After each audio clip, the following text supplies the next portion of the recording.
even before the illness and then the ankle, you had kind of found a rhythm offensively with your shot, like I think the 4 games before. How difficult was it to kind of hit that little bump, if you will, and then obviously to come back again the last couple nights and kind of contribute the way you have? Yeah, it was like a weird bump though, because I was kind of there, but kind of not there. Like I almost played a game and then played part of a game. So it was a weird. It didn't feel like I was fully out of it. So I feel like it made it a little easier to just keep the rhythm going. I think let's see, it's 31 assists on 41 field goals tonight. Just kind of what did you think of the ball movement? And I know sometimes, Bud, and you guys have talked about maybe there's been one extra pass in a bad way, but it felt like tonight that one extra pass led to the better shot. Yeah, I mean, there were a couple beautiful possessions, especially in the first quarter, where every single person touched it. It switched sides 3-4 times. Like we had the defense scrambling and moving around, and we end up finished with either wide open 3 or a layup at the rim. So it was great ball movement. Everyone got involved. Everyone was playing well and looking for the extra guy. It's a lot of fun to play like that. This Blazers team has really been scoring this year. Obviously 3 quarters where they score a whole bunch, but in the third quarter they didn't. What did you guys kind of find to hold them to 18 in the third quarter? Well, Javon and Drew did a really good job up in the ball and made it difficult. They were scoring a lot out of the pick and roll, and I mean, Anthony Simons is really good. So they were making it pretty difficult on him, and then behind them, Brooke was protecting the rim, and then everybody else was active and trying not to make those kickouts easy. So I feel like we did a good job of forcing them into slightly more difficult shots, maybe some more contested pull-ups, and we got those rebounds.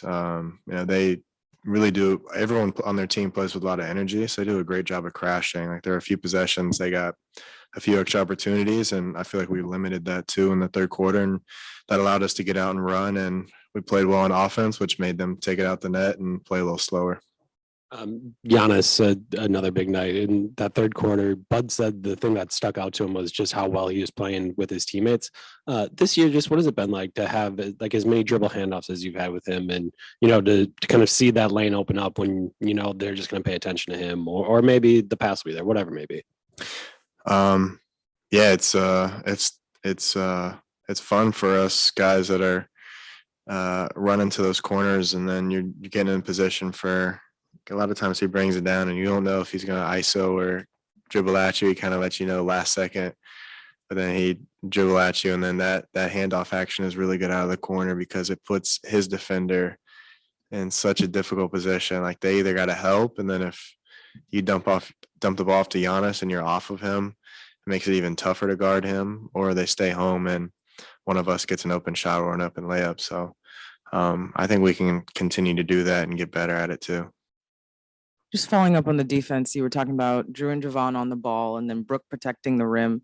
Defensively, how important is it to know your role? Like we talk about knowing your role on offense and picking your moments and picking your spots, but what do you feel like, how important is it to know your role defensively, and how much do you feel like that is communicated? Yeah, I feel like knowing your role defensively is a lot more about scouting and kind of knowing the spots where you can be active. Like I know for me, there were a few times tonight where I was helping off 3-point shooters, which we have said a lot this year that we don't want to do, but just to get an extra contest on Simons because he's making so many pull-ups out of the pick and roll. So it's kind of really knowing the scout, knowing when you can help, knowing how far over you should be on the backside. Like, should you be coming in and helping Brooke out, or should you really just leave the 2-on-2 to Brooke? And that all comes down to scouting matchups, who you're guarding, who else is on the floor. Like what do we want out of this defensive possession?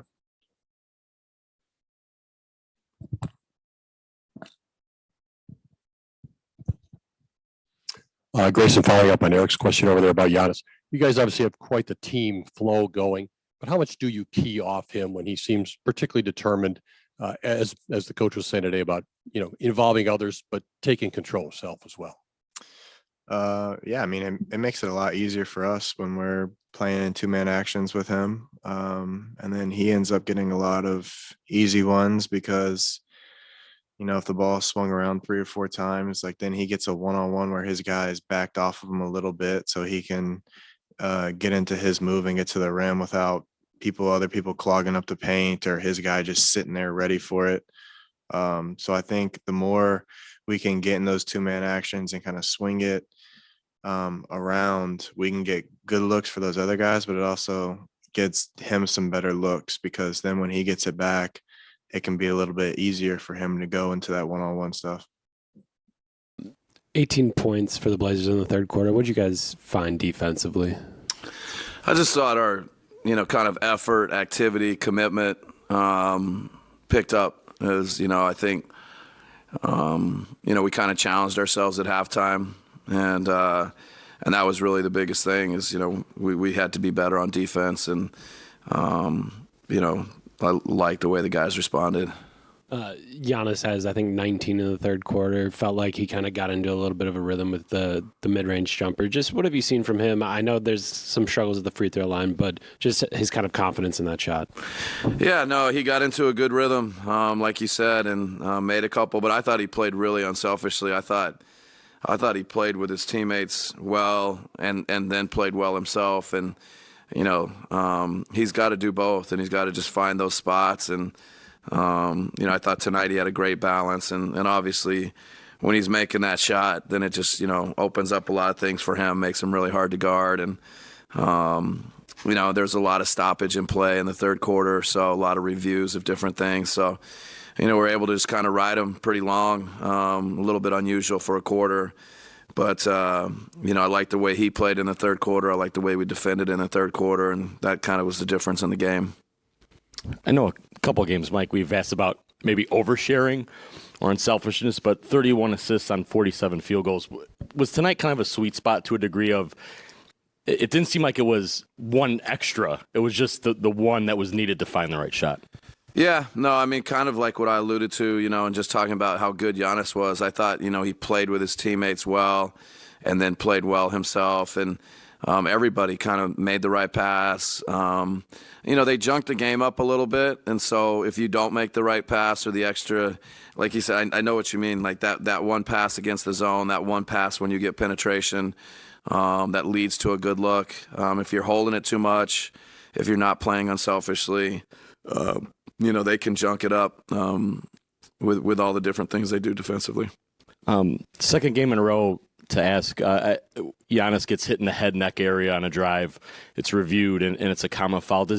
I know gets physical fouls, but in instances like that, does his size work against him in some ways where, I don't know how you saw that foul. I know it was away from you, so I don't know if you saw the replay, but in terms of where he was hit, how he fell, just your thoughts on that. Yeah. So live, it definitely looked like, they wrapped him up. They went above his head. They, hit him across the forehead. And live, it looked like a flagrant foul. Even though it's going to the other end of the court.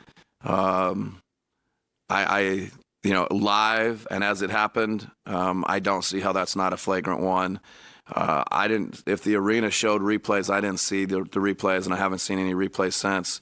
But I just don't, when you go high, above the shoulders and wrap somebody up and just look like a non-basketball play, look like a clear flagrant. I don't know. I think you guys have pool reporters. You can ask again.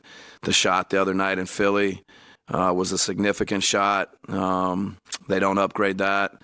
I just think, sometimes the hits that Giannis is taking, the league needs to look at them. The league needs to protect him. And it's not just him. If anybody takes those hits, the league needs to protect players. Coach, I wanted to ask about George. He doesn't score tonight, but he's got 5 rebounds, 5 assists, a couple steals that lead to buckets for you all. How impactful? I know you got to probably dive into the film more, but just on first glance and what you saw from him tonight. Yeah, no, I mean, everything you just described, like it just felt like he was everywhere. I thought, particularly Josh Hart, was hurting us on the offensive boards, and Nurkic a little bit. And it just feels like George has a knack, for getting hits and coming up with tough rebounds, and his length on the defensive end of the court, getting loose balls. He's somebody that we just have a high level of confidence in, makes the right play. Simons is such a good player. He's got a knack for chasing him on screens, and even if Simon scores, he's got to work really hard against George and Javon and Drew. So really liked just everything that felt like George brought to the game tonight. And what did you think of Drew's shot making ability in the fourth quarter? I think 13 in that quarter, most of his points scored at the end. Yeah, no, I'm sure he's probably thinking that somebody take the lid off.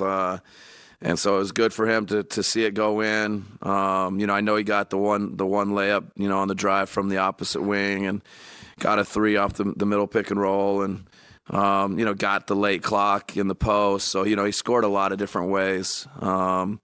And he's been getting good looks, and he's gonna make a lot of his good looks. The one, I guess. How about the one off of the backboard? Wow. Pat gets to 15 minutes tonight. Did you kind of get him where you wanted to get him, and what did you think from what you saw from him? Yeah, no, that was right. Kind of his, his restriction was right there. I don't know what he ended up with, but I know he got 4 threes up in the first half, and gives us spacing, gets to the free throw line. I thought he did defensively, had some good plays. So he's just good for our glue. So it's great to have him back. Brooke has 5 blocks tonight, also has a steal on one of those center field plays. Just, I don't think it's a surprise at this point how good he's been playing, but just what have you seen of his ability to kind of anchor everything back there? Yeah, no, I mean, and I think one of the things that's probably most difficult in life is consistency.